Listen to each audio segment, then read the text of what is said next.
আসলে আমরা অভিভাবকরা বাচ্চাদেরকে যে প্রতিষ্ঠানগুলোতে দিই, নেক্সট টাইমে বাচ্চাদের তদারকি করি নেই, তদারকি না করার কারণে বাচ্চারা পিছিয়ে পড়ে। ঠিক আছে, আমরা বাচ্চা সঠিকভাবে মাদ্রাসায় উপস্থিত হয়েছে কিনা, আজকে মাদ্রাসায় পড়া কি দিয়েছে, এগুলো আমরা সঠিকভাবে বাড়ির কাজ কতটুকু দিছে, কতটুকু সম্পাদন করেছে এবং কতটুকু সে শিখেছে, এগুলো যদি আমরা একজন সঠিক বাবা মা হিসাবে, সঠিক একজন অভিভাবক হিসাবে গাইডনেস করি, তাইলে ওই ক্ষেত্রে আমি মনে করি যে আমাদের বাচ্চাদের আরো বেশি অনেক দূরে গিয়ে যেতে সক্ষম হবে। আসলে একটা জিনিস বলতাম, সেটা হচ্ছে যে আপনারা জানেন এই মাদ্রাসাটার বেশ একটা সুনাম আছে। সোনাইমুড়িতে অনেকগুলো মাদ্রাসা আছে, তার মধ্যে উল্লেখযোগ্য হচ্ছে জামিয়া আশরাফিয়া দারুল মাআরিফ এই মাদ্রাসা। তো যেটা বলতাম সেটা হচ্ছে যে মায়ের পেটে থেকে কেউ কিন্তু ধরেন একদিনে কিন্তু পৃথিবী জয় করে না, আস্তে আস্তে আস্তে আস্তে স্টেপ বাই স্টেপ স্টাডি করে তাকে তার পথ ব্যতিক্রমা এবং যে পথগুলো আছে ওই পথগুলো পাড়ি দিতে হয়। আমাদের হাদিস শরীফে আছে যে তলাবুল ইলমিল ফারিদাতুন আলা কুল্লি মুসলিমিন, অর্থাৎ প্রত্যেক মুসলমান নরনারীর উপর দ্বীনি ইলম তলব করা ফরজ। ওই ক্ষেত্রে আপনারা জানেন এখানে যে মাদ্রাসাটা আছে, এই মাদ্রাসাটার যারা শিক্ষক আছে তারা অত্যন্ত ভদ্র মার্জিত ভাবে ছাত্রছাত্রীদের তাদের যে দ্বীনি ইলমটা তারা যতটুকু জানে ততটুকু আমাদের বাচ্চাদের দেওয়ার চেষ্টা করে। এবং এখানে যিনি মাদ্রাসার মহতারাম আছেন আমার বন্ধু বাজন শামসুদ্দৌলা ফয়সাল ভাই, তা আসলে যেটা বলতাম এই মাদ্রাসাটা অল্প থেকে শুরু করে হাঁটি পাপা করে আজকে এই পর্যন্ত অতি দ্রুত চলে আসছে। একমাত্র কারণ হচ্ছে যে মাদ্রাসাটা সঠিকভাবে উনি গাইডনেস করেন। তো উনি যেরকম গাইডনেস করেন ওনার মাদ্রাসার প্রতি, আমি মনে করি অভিভাবক হিসেবে আমরা যারা আছি দায়িত্বশীল, আমাদেরকে আমাদের দায়িত্ব জায়গা থেকে আরো অনেক দূর অগ্রসর হতে হবে।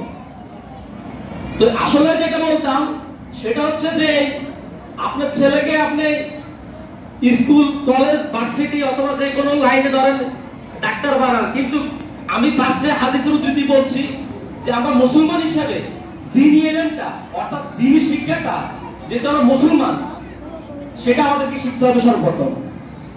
তো প্রাইমারি পর্যায়ে যে শিক্ষাটুকু এখানে দিয়ে থাকে, আমি মনে করি অভিভাবক হিসাবে আমাদেরকে আরো বাড়ির মধ্যে যে আমাদের ছেলেরা কি করে সঠিকভাবে যে হাতের লেখাগুলো কমপ্লিট করছে কিনা, আজকে কি শিখেছে, আজকের কি পড়াইছে তাদের ক্লাসে বা শ্রেণীকক্ষে, এইগুলো আমরা সঠিকভাবে মনিটরিং করতে হবে। আমি ওই যে পরীক্ষা শেষে শিক্ষকরা আই ধরলাম যে আপনাদের এখানে 1 বছর দিছি 2 বছর দিছি, বাচ্চাটা এখানে পড়তেছে কি পড়াইছে, সেটা বলার আগে আমি বলবো যে একবার আমরা আপন মস্তিষ্কে আমরা নিজেরা চিন্তা করি যে আমরা কতটুকু আমরা অভিভাবক হিসাবে দায়িত্ব আদায় করতে সক্ষম হয়েছি। তো আসলে যেটা বলতাম সেটা হচ্ছে আমরা ক্ষুদ্র পরিসরে এই দুনিয়া হচ্ছে সংক্ষিপ্ত একটা সময় নিয়ে আল্লাহ আমাদেরকে পাঠিয়েছে। এই সংক্ষিপ্ত সময়ে আমরা পরীক্ষা দিয়ে উত্তীর্ণ করতে হলে আখিরাতে আমাদের জন্য সুদূর জান্নাত অপেক্ষা করতেছে। আর জান্নাতটা অর্জন করতে হবে এই দুনিয়ার পরীক্ষা উত্তীর্ণ হয়ে। ঠিক আছে, আমরা একটা জিনিস জানি সেটা হচ্ছে এই দুনিয়াটা আমার মৃত্যুর পরও 3টা জিনিস বলা থাকবে। সেটা হচ্ছে 1 নম্বর সদকা জারিয়া, অর্থাৎ আমি যেটা আমার নামের উপর যেটা দান করবে, ধরেন কোনো মসজিদে বা কোনো মাদ্রাসাতে কোনো মাদ্রাসা প্রতিষ্ঠান তৈরি করতে ধরেন টাকা দিয়েছে, অর্থ দিয়েছে বা একটা কল বসাই দিয়েছে তার নামের উপরে, এটাকে আমরা সদকা জারিয়া বলি। আরটা হচ্ছে উপকারী এলেম, অর্থাৎ মৃত্যুর পরে 3টা জিনিস আমাদের সাথে যাবে। দ্বিতীয় নম্বরটা হচ্ছে উপকারী এলেম। উপকারী এলেমটা হচ্ছে এটাই যেটা আমি সৎ এলেম, সৎ পরামর্শ এবং সৎ শিক্ষা দিয়েছি একজন ছাত্রকে বা একজন ছাত্রীকে বা একজন ব্যক্তিকে সুপরামর্শ দিয়েছি এবং দ্বীনি ইলমটুকু তাকে সুপরামর্শের কারণে সে আমার মৃত্যুর পরেও এটা আমল করতেছে, তার একটা বেনিফিট আমি পাবো, তার একটা সওয়াব আমার কবর দেশে যাবে।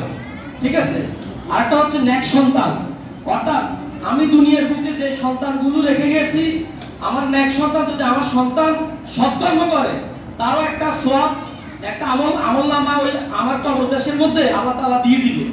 তো এই তিনটা জিনিস আমরা ক্লিয়ার হয়েছে, একটা হচ্ছে সদকায়ে জারিয়া, একটা হচ্ছে উপকারী এলেম, আর একটা হচ্ছে নেক সন্তান।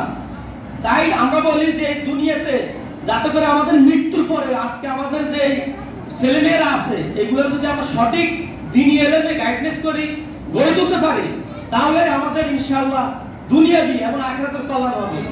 তো আসলে আমি সাংবাদিক মানুষ, আমি সাংবাদিকতা করি। আপনারা জানেন আমার বাড়ি কালুয়াইতে, আমি এই উপজেলায় সাংবাদিকতা করি এবং সাংবাদিকের নেতৃত্ব দিয়ে থাকি। তো আসলে আমি জেনারেল লাইন পড়াশোনা করেছি, আমি সায়েন্সের ছাত্র, আমি ইসলামের প্রতি, ধর্মের প্রতি অনেক ঝুঁকি দিয়েছি। তো আসলে এটাই বলবো যে প্রত্যেক মুসলমানের ইসলামের প্রতি নমনীয় হওয়া এবং ইসলামের বিধিবিধানগুলা মেনে চলা প্রত্যেক মুসলমানের দায়িত্ব বলে আমি মনে করি। আর এই জিনিসগুলো মেনে চললে দুনিয়া এবং আখিরাতে আমাদের নাজাতের জন্য কল্যাণ হবে। তো পরিশেষে আর কথা বাড়াবো না, যেহেতু মেহমানগণ চলে আসছেন, আমি আমার সংক্ষিপ্ত আলোচনা আজকে এখানে শেষ করতেছি। আমি জসীমউদ্দিন রাজ, সবাই আমার জন্য দোয়া করবেন, আল্লাহ যাতে আমার সাংবাদিকতা জীবন দীর্ঘায়ু করে, এবং আপনাদের জন্য আমি দোয়া করব। ধন্যবাদ সবাইকে। আলহামদুলিল্লাহ, ভাই আমাদেরকে অনেক দিক নির্দেশনা দিয়েছেন। এই দিক নির্দেশনা দেওয়ার জন্য আমাদের অত্র মাদ্রাসার পক্ষ থেকে ভাইকে ধন্যবাদ। সম্মানিত উপস্থিতি, উপস্থিত হয়েছেন আমাদের অত্র মাদ্রাসার পক্ষ থেকে আপনাদের সবাইকে ধন্যবাদ। আসলে আমাদের মোহতাব সাহেবের পক্ষ থেকে নির্দেশ